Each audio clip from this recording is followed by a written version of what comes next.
Hey guys, it's been I think it's been a day or so that I haven't posted anything, so I wanted to give you guys an update. Unfortunately, I haven't gotten as far as I want to with the semi-autonomous programming updates for ROVer. The debugging that, of course, is my own doing in the first place, the bugs, that is to say, has been just kicking my butt. But kicking aside, I have made progress, so let me show you what I've done.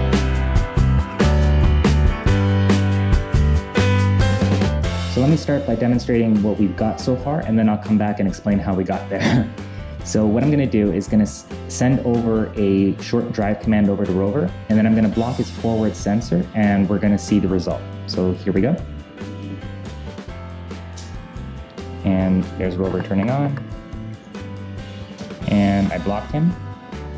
Oops, and excuse me. And there's ROVer saying, oops, excuse me.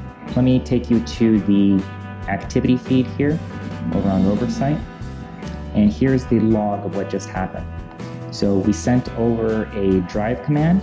ROVer encountered an obstacle. We initiated meaning the server initiated a speech command, which if I expand this, it says speak, oops, excuse me.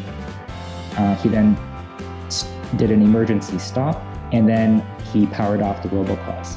The way in which we did that was using the programs and events functionality that we developed, where you see that for obstacle forward sensor code, we initiate an action of ROVer speak, which is where we get the oops, excuse me from. So I know that doesn't seem significant because that was what ROVer could do before, but this little example demonstrates kind of the difficulties that I'm running into.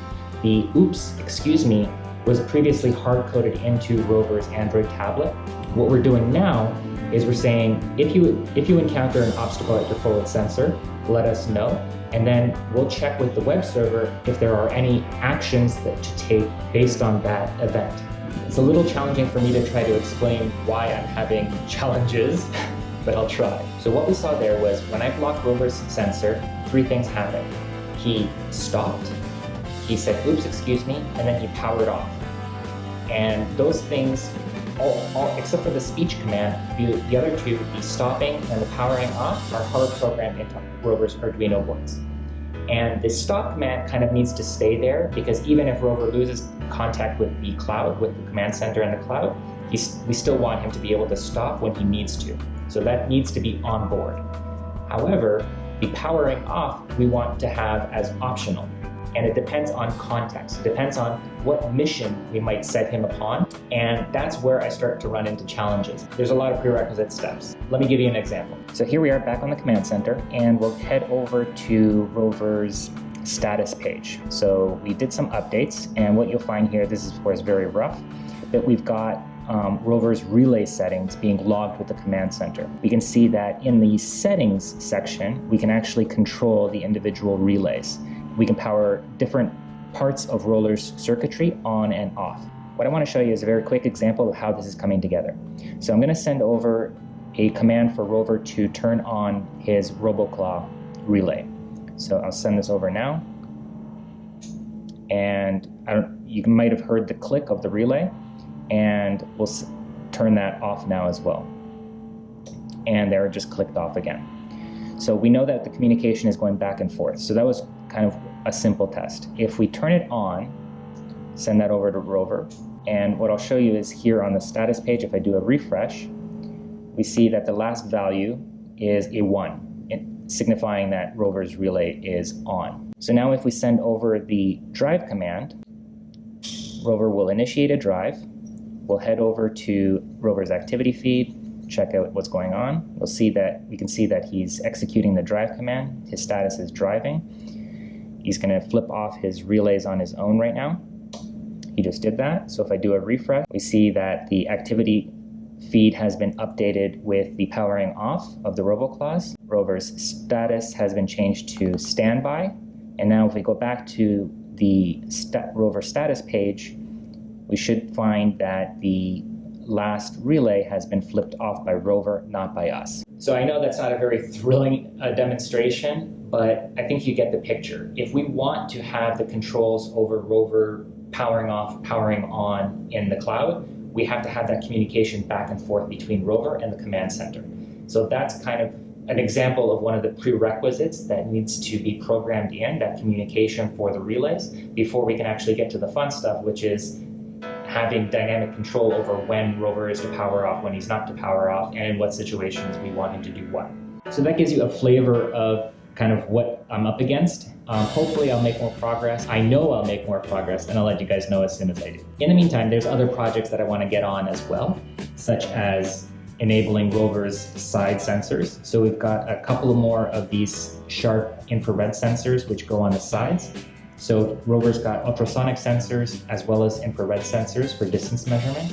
And I'm not sure if I talked about the difference between ultrasonic and infrared and why we have both on rover, but basically rover is to operate both indoors and outdoors.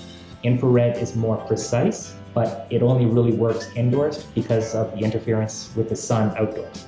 So outdoors, rover can't rely on the infrared sensors, even though we love him to be able to because they are more precise. He's got to make use of the ultrasonic sensors. It's more precise, so we prefer these, but outdoors, we can't rely on them, so we need the ultrasonic. The other thing I want to do is turbocharge rover. This little circuit panel here is a DC step-up voltage converter. It seems that when rover is just getting started, accelerating into a drive command, he's kind of really struggling, and I think that it's because we're just not delivering enough power to rover's 24-volt motors with our 12-volt batteries. These batteries are actually capable of delivering up to 19 volts, but we have them running at 12 volts because of a story that I've told previously. In any case, this gives us the ability to have rover operate at 12 volts, and at our discretion, basically, we can deliver 24 volts when we want to the primary motors. And we're going to do that using the relays, which of course we have now greater control.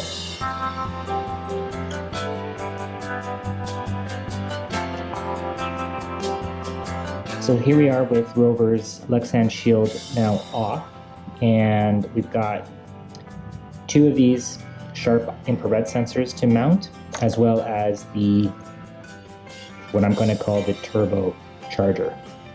So to give you a closer look, the turbocharger has this pin here, which you can barely see. There's kind of a brass screw at the top, and that basically allows us to adjust the voltage that we want to have this put out, depending on what voltage you put in. We're going to put in 12 volts. We want 24 volts out. So we just basically turn this pin until we get the desired voltage on the output. Similar to rover's infrared sensor that's mounted in the front, we're going to mount one on each side, just like so. Got to figure out the exact mounting point here. I think these screws come out, and we can get it in there. I've got two of these. One will go on each side. Ultimately, I think I want a fourth one for the rear, but I don't have one handy yet. In any case, it's more than I can probably do today anyway. In order to do any of this stuff, I need to get at the relay board, which is actually mounted underneath the two Arduino boards, the Uno here and the Mega 80K board here.